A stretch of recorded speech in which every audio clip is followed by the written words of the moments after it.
que han tenido de invitarme ya y ser parte del trabajo que lleva a cabo, y creo que esta es la tercera ocasión que me invitan a dar la parte económica cuando yo soy ingeniero químico. Pero tengo una ventaja. En 1996, siendo presidente nacional del IMEF, me tocó fundar el Comité de Estudios Económicos del IMEF, que ahora con orgullo puedo decir que agrupa a los economistas más importantes del país, y desde ese día siempre he estado presente. Me da gusto, aquí veo a un economista, Jenny Sinoret, que está allá en la mesa. Hoy la tienes muy olvidada, hasta allá, hasta la esquina, que ya me dijo que si me equivoco en algo, ella me va a corregir. También me da gusto porque en la historia del comité desde el 96, por primera vez, el presidente actual del comité es una persona que no es economista, es un licenciado en administración, pero con mucha experiencia. Es Víctor Manuel Herrera, porque durante 20 años o más él fue el director de Standard & Poor's en México, o sea que era la empresa que calificaba, muy conocedor, no tiene el título, pero tiene los conocimientos. No es el caso mío, ¿verdad? Pero voy a hacer mi mejor esfuerzo. Lo primero es presentarles la siguiente, por favor. Este es lo que el comité, después de las encuestas que se hacen a nivel de todos los economistas, está pronosticando para este año que ya comenzó. Voy a hacer algunos comentarios, porque ya después de tener más de 30 años ya, bueno, voy para 30, pues me dan una idea de lo que he visto de los economistas, cómo predicen algo y a medida que va pasando el tiempo lo van modificando, ¿verdad? Y el crecimiento del PIB lo ponen en 1.3, se ve muy razonable. Luego la inflación en 3.95. Déjenme decirles que creo que este es el reto más importante que va a tener el país. Está muy difícil el poderlo manejar sobre estos niveles. Ya desde luego ustedes, este año que terminó, pues desde luego no tuvieron una inflación de 3.77, ¿verdad? Uno va y probablemente en el nivel socioeconómico de nosotros probablemente estaríamos hablando del 10%, 15%, pero acuérdense que hay una canasta sobre la cual se calcula este índice, y hay también otra cosa. Probablemente mucha gente tiene una inflación menor porque está acuerdo de muchas empresas de autoservicio que han mantenido una canasta de productos a un costo constante. El otro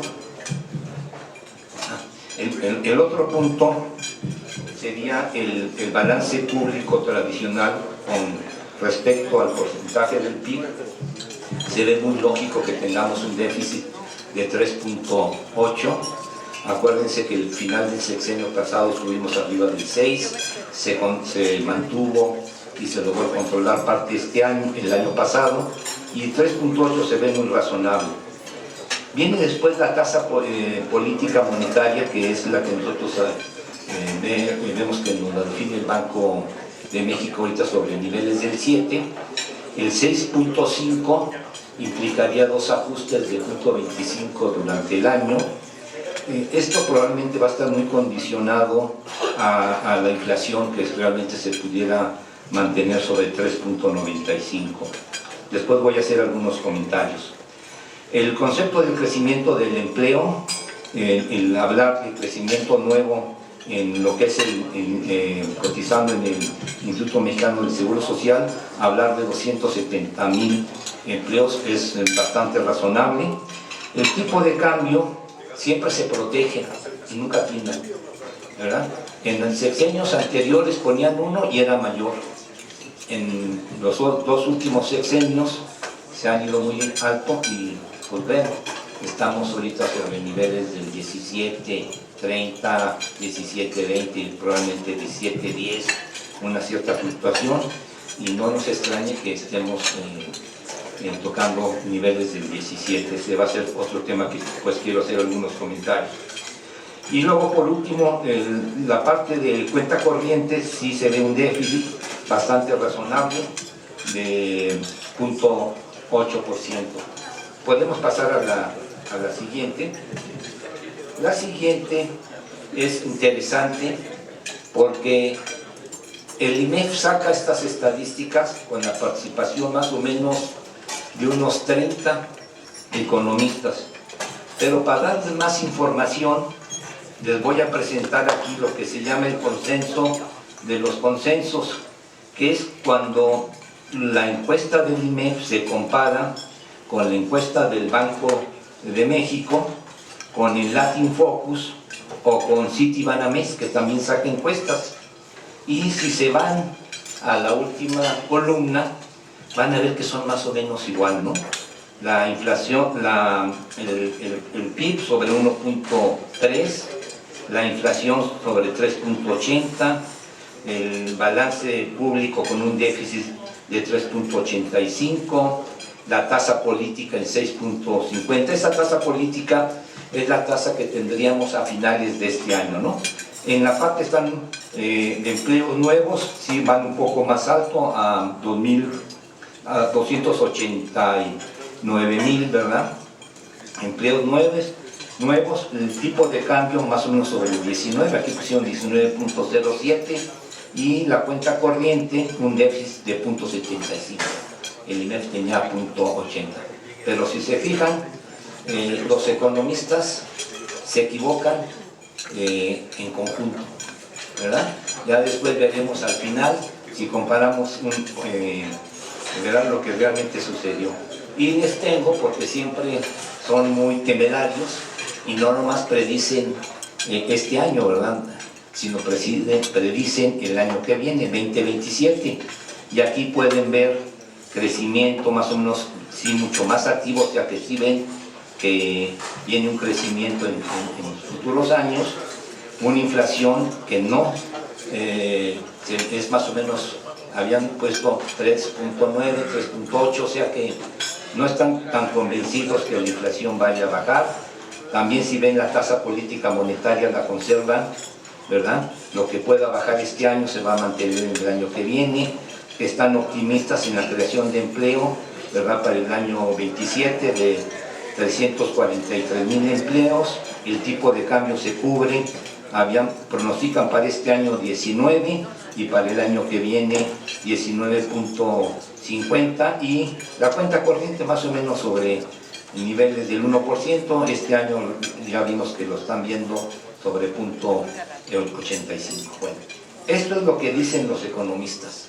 Ahora, yo les quiero proponer una cosa diferente. A mí me ha dado resultado, viéndolo ya en la actividad cotidiana y productiva, varios indicadores que vienen de la experiencia del sector privado. Este es muy interesante porque es el sistema de indicadores cíclicos, ¿verdad?, donde tenemos indicadores de coincidentes y de indicadores adelantados. Y si se fijan al final, la siguiente, aquí está, se ve la posibilidad de ver ya un crecimiento.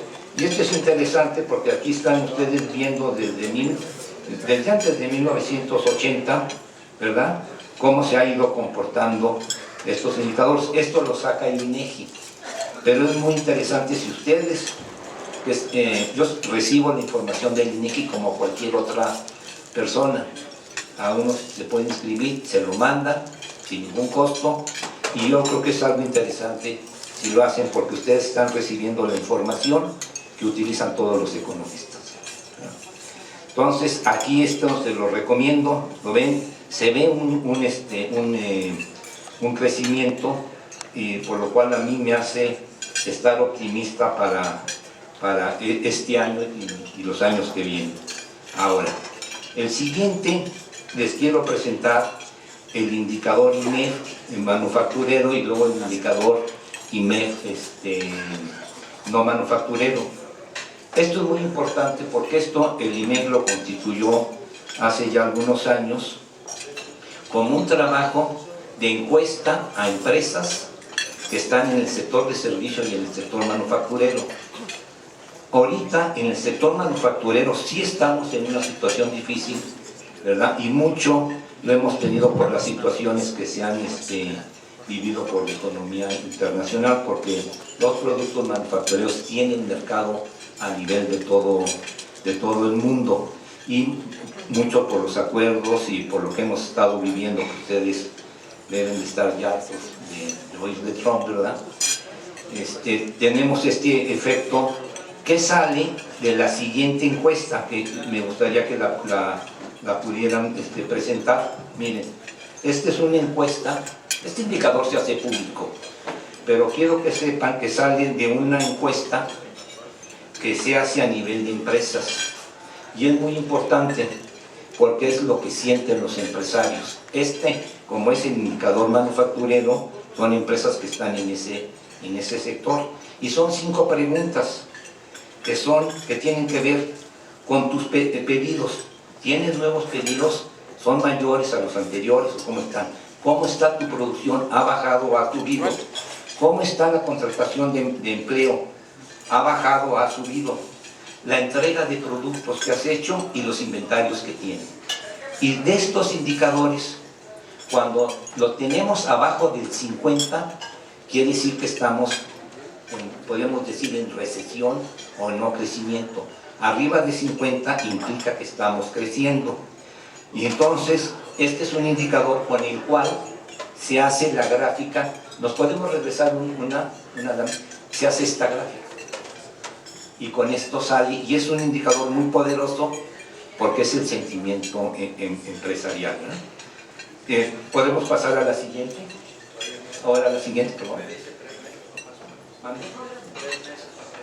Sí, predice, esta encuesta se hace periódicamente, mensualmente, se va sacando, y la idea es que piensen que es adelantado, porque es mucho lo que ven, pero es cómo se están sintiendo. Y este es el indicador no manufacturero, y lo vemos porque esta situación está diferente. La parte de servicios y esto sí ha tenido un crecimiento importante, y por eso lo vemos cerca ya de los niveles del 50. Ahora, este indicador tiene sus preguntas, que son las que vienen a continuación. Nos podemos mover, y tiene aquí, igual en el otro, tenemos la tendencia de meses que han estado contestando en el mismo sentido, y eso nos da una idea de la fortaleza que tiene. Aquí las preguntas de razón tienen que ver con nuevos pedidos, con la parte de servicios, con empleo y con la entrega de los servicios. Aunque dice la palabra producto, y esto es los servicios que se dan, ¿no? Ahora, esto es importante porque les digo que es el sentimiento que tiene. Entonces, es algo que es público y ustedes lo pudieran dar, y es un muy buen predictor, que eso es lo importante para el caso de nosotros que estamos en el sector privado. Ahora, hay otro indicador que sí lo saca el INEGI, que tiene que ver con las series, ¿verdad?, de los indicadores globales de actividad económica, lo que es el IGAE. Y si se fijan, en el lado izquierdo de ustedes arriba, es el indicador global. Hacia abajo tenemos el indicador de las actividades secundarias, que son manufacturas. Del otro lado, arriba, tenemos el de actividad primaria, que sería todo lo que tiene que ver con la agricultura, con el campo, y la actividad terciaria, que serían todos los servicios, es el que está en la parte de abajo del lado derecho. Y si se fijan, todos estos indicadores nos dan, hay un crecimiento, ¿verdad?, pero muy soportado por la parte de las actividades terciarias que tienen que ver con servicios y que se ven ese crecimiento. Ahora, lo que es importante de actividades secundarias, vemos que ha tenido un pequeño repunte. Estos son los últimos datos que acaban de salir en la primera semana de enero. Entonces ya nos da una idea de que se ve una situación diferente. Ahora, como les vuelvo a decir, este indicador ustedes lo pueden conseguir, el INEGI se los puede enviar. Siguiente. Aquí es importante porque este es el tema de inflación, y es importante este indicador que saca el INEGI por dos conceptos, porque aquí ya nos está desglosando el índice de inflación, pero también con sus dos componentes, el subyacente y el no subyacente. El subyacente es muy importante porque mide los productos que no tienen la fluctuación por cosas estacionales o de gobierno. Y este es importante porque no ha cedido. Si se fijan, este indicador no ha cedido y es el más importante. Vemos que ha habido una baja en el indicador no subyacente, mucho por productos agropecuarios, etcétera.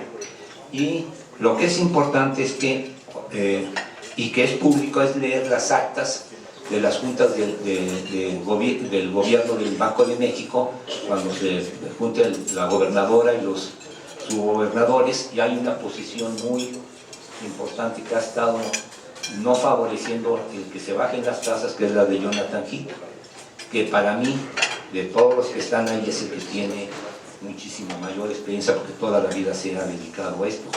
Muchos de los otros, perdón, pero han sido escogidos con otros indicadores, podríamos decir, para no ser peyorativos, ¿verdad? Pero lo que sí es importante es que nosotros tengamos en cuenta esto, porque lo peor que nos pudiera pasar es que al rato estuvieran subiendo las tasas.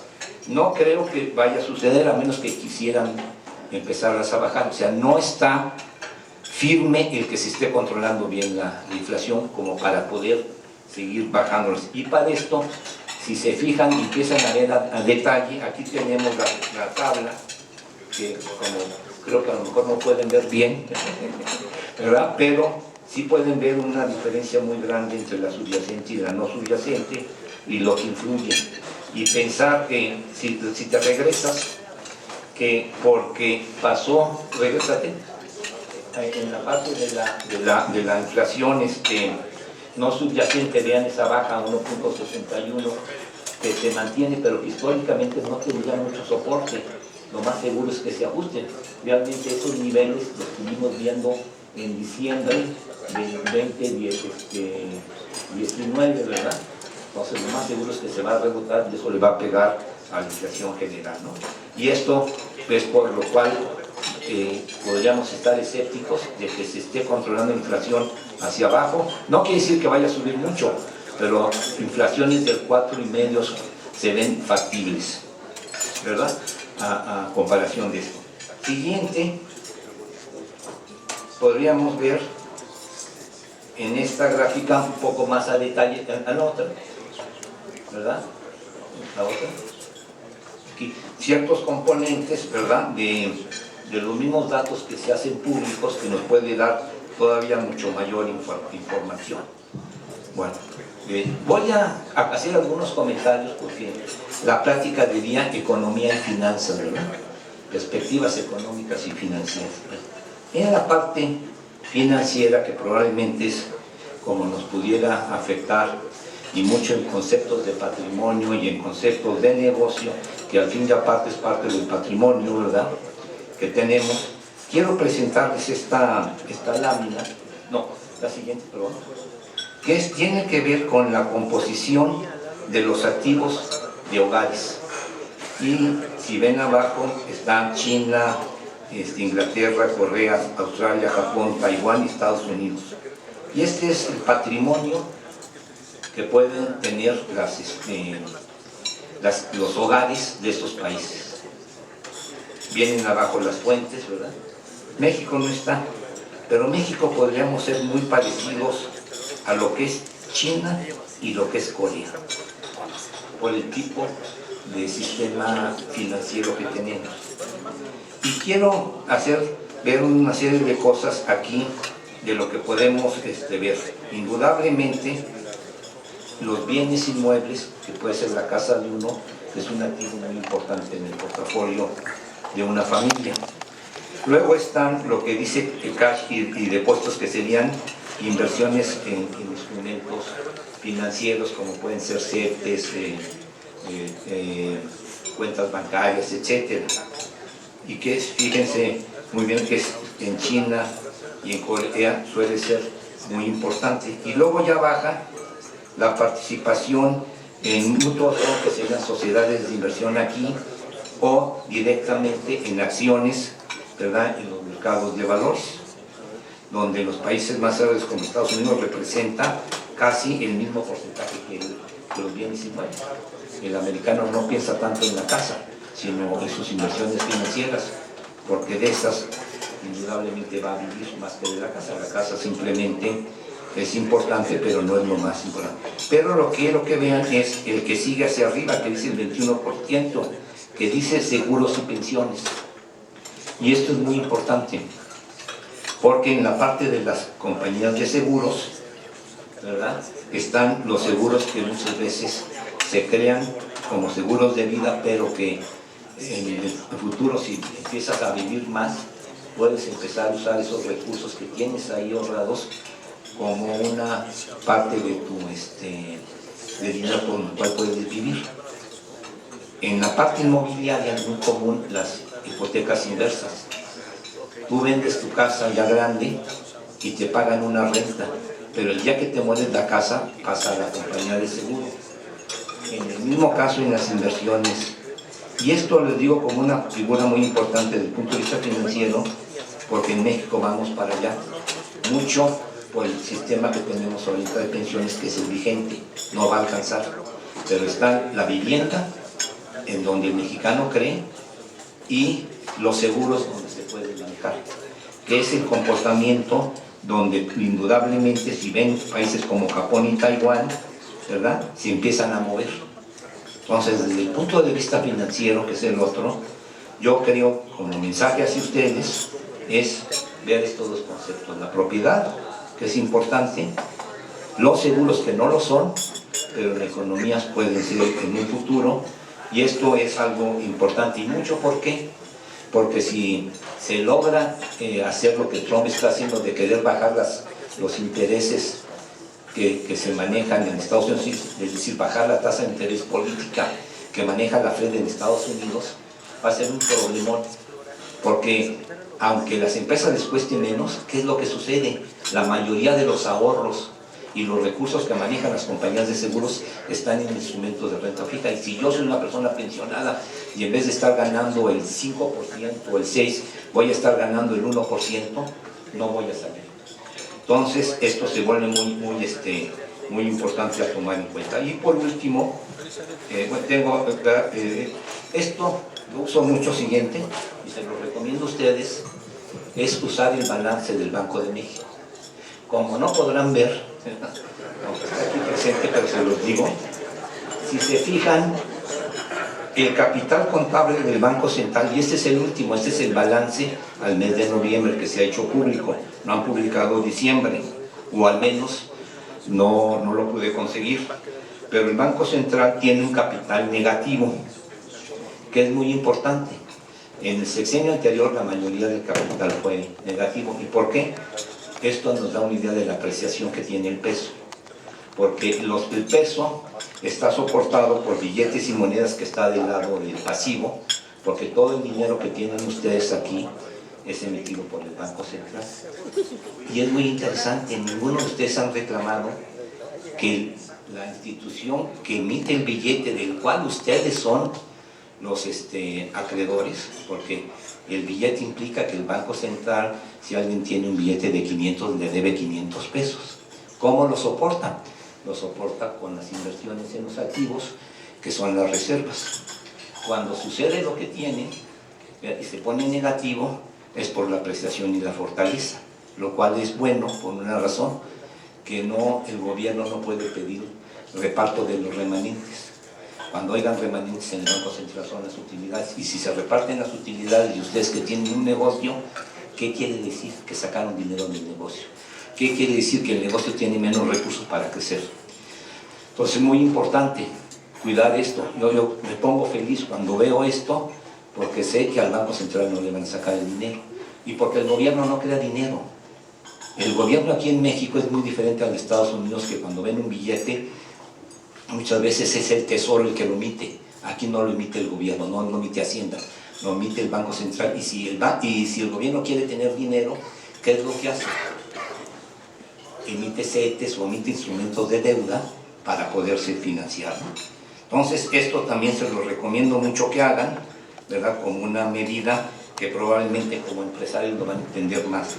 Ahora, ya por último aquí pongo más para soportar lo que hemos visto del peso dólar, como ya estamos a niveles de 17, la fortaleza que se ve. Siguiente, desde luego, no creo que deba ser prudente que siga bajando mucho porque podríamos tener problemas de nuestra competitividad en la parte internacional. Pero ahorita es muy interesante ver una nueva cosa que hemos visto que de repente saltó, lo digo porque he estado presente, que fue cuando vieron que la plata el año pasado, por los últimos 3 meses, dio un rendimiento mayor al oro, que ustedes han visto durante el oro lo que subió, la plata ha dado más.